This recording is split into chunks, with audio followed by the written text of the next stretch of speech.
Hey guys, Cdrama Invasion here. Welcome back to a new video, and finally we're at 100 episodes in from making the Chinese drama update. So yeah, it's time for celebration, and also 20k is coming up very soon. I think in maybe around 2 weeks. I have like around 90 subscribers left to reach that goal number. So if you haven't subscribed, please consider subscribing, and yeah, join the family, join the Cdrama crew, and I'll keep you guys updated with the latest information and dramas. Let's just jump on into it.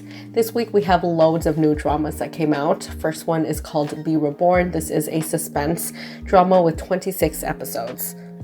It stars Zhang Yi and Wang Junkai, who I haven't watched before, but I've heard great things about. I'm excited to start this one since it's about two people who meet up and they start investigating a series of things, and it all kind of happens to relate to an ancient painting. So I really enjoyed Under the Skin. I heard it's not as crazy artsy as that one, but either way, I'm super into this type of genre, thriller, mystery, crime. Probably will start watching it soon, and I'll give you guys my first impressions video on it a little bit later on. The reviews are very positive so far, and a lot of people are saying that this has a very nice, like, dark ambiance to it. So if you're into this genre, tune in and we'll discuss it later on in my first impressions video. Next drama that aired also on the 29th is Master of My Own. I think this was supposed to air like the 26th, but it got bumped up a couple days. Yeah, this happened with Who Rules the World as well. I guess just some minor changes before they put it out. So this one has 32 episodes, and it of course stars Kenny Lin and Seven Tan. This is a business rom-com drama. Business rom-coms are not my scene if it exceeds like the 24 episode mark, but I might check this one out just because of Seven Tan. Haven't seen anything of hers for a while now. And yeah, next drama is I Am a Superstar. It has 24 episodes and airs April 30th on iQIYI and Tencent. This one is an sci-fi drama, and it stars Wei Daxun and Xin Zhilei. This is a drama about a protagonist who rises from an unknown broadcast jockey to a superstar. And I think it's through some type of mysterious game that there's the sci-fi elements. This might be an interesting one just to see how they handle this sci-fi genre. There's so many in the making right now, and supposedly around the end of the year till next year, we're going to see a lot of these projects come out. So hopefully this one is good. And yeah, I might also sneak peek and check this one out. Next is a drama that I've been wondering when it will come out. This is Loves in Flames of War. I think after City of Streamer, I was thinking about this one would have been like the perfect drama to air near that time. Either way, I'm glad that it's coming out. It's going to be aired on Youku, and it has 43 episodes. Hopefully this one will end up having subtitles. It stars Chen Duling and Sean Do. Yuan Hao is also in this drama as well, and this is a historical rom-com. I think it's more melodramatic and more serious than Fall in Love, but not as crazy as City of Streamer, at least from based off the trailers, because they'll end up in a marriage situation where they kind of work together due to political schemes and power, etc. So there will be some of the plots that you'll be familiar with if you've watched any Chinese Republican era dramas before. I'm pretty sure we're going to get some political stuff and struggles for liberation, etc. The leads are quite good looking. I do like Sean Do as an actor, and really hope that this drama is good, and the script is great. Chen Duling, I've never watched her in anything before, but I think this is the drama that I'm craving right now. I like my romances, not just like the rom-com style, but a little bit more action, some politics, a little bit of depth would be nice. And last but not least, for the dramas that will be airing is on May 1st, there's a new drama called Love in a Loop. We did talk about it a couple episodes back. This is a rom-com time loop, time travel situation between the two main leads played by Bai Ke and Zhang Yaqin. It's about a boss who ends up being stuck in a time loop where he dies, and he basically has to figure out what's going on, and he's apparently very highly disliked by everyone. So I compared it to Crazy Love, and it's like that but stuck in a time loop. This sounds super fun, and there's only 24 episodes, so why not? I'll probably also check this one out. And hopefully the female lead or the acting won't be cringy and the script will be good. Now for celebrity news updates. So previously in episode 99, I talked about a little bit on the health situation in Shanghai. It's been pretty intense and their lockdown, everything is just locked, so you can't go out at all. And there's so many stars that's been donating. So you have Esther Yu, you have Wang Yibo, Huang Xiaoming, I think Dylan Wang, etc. There's a lot of people that kind of just do it under the radar and nobody really talks about it too. But usually you have these stars donating like general care packs for all the publics, right? So it's usually hygienes, necessities, or food supplies. But where Xiao Zhan and Bai Lu stood out was that they specifically geared it for older people. And Xiao Zhan even specified further, saying that his donation was for older people living alone in Shanghai. This definitely is a age range that most of people kind of look over, and they're very helpless because lots of younger people can use delivery apps, etc. A lot of people that are older kind of don't know how to use these apps, or they're just not that updated with technology. Therefore, it's harder for them to use these delivery apps, etc.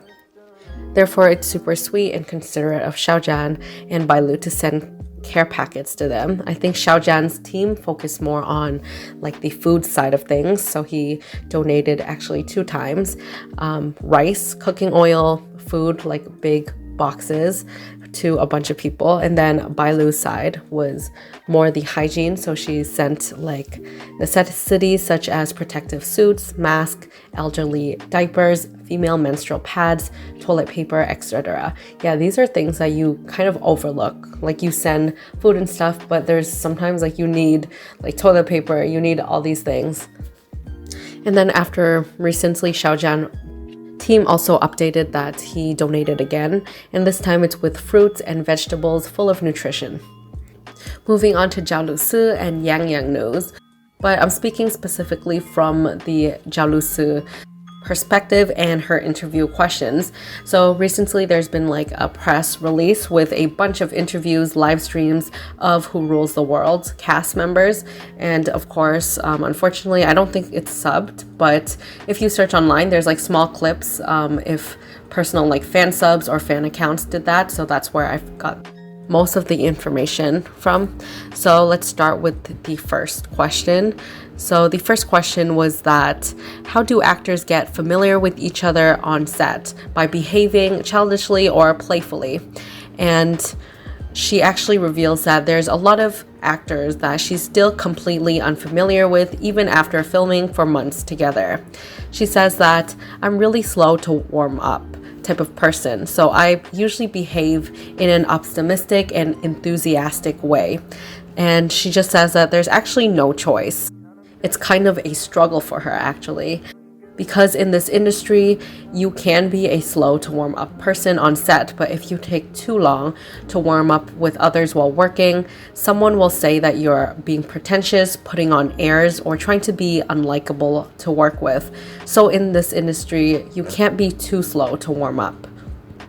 I'm so glad she decided to like mention this, because even if it's a short point or part of the segment, the interview, I still thought it's a very interesting point to discuss. It's definitely an issue. You see all celebrities get criticized from the media, from the public, but also with co-workers and the people on set, of course.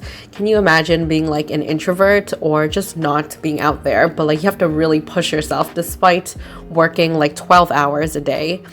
You're just exhausted, and at the end of the day you still have to kind of put in a lot more effort if this is not just you every single day. I feel like introverts or anyone in general, it's kind of hard to get along with someone really quickly, and she has to do this to every single time she makes a drama, and all actors in general. And just commenting on like the insider's look is very interesting to see. And it's sad that if they don't know about you, or if you don't kind of initiate and try to greet others, I guess, on set, then you might look like you're unfriendly or you're just being cold.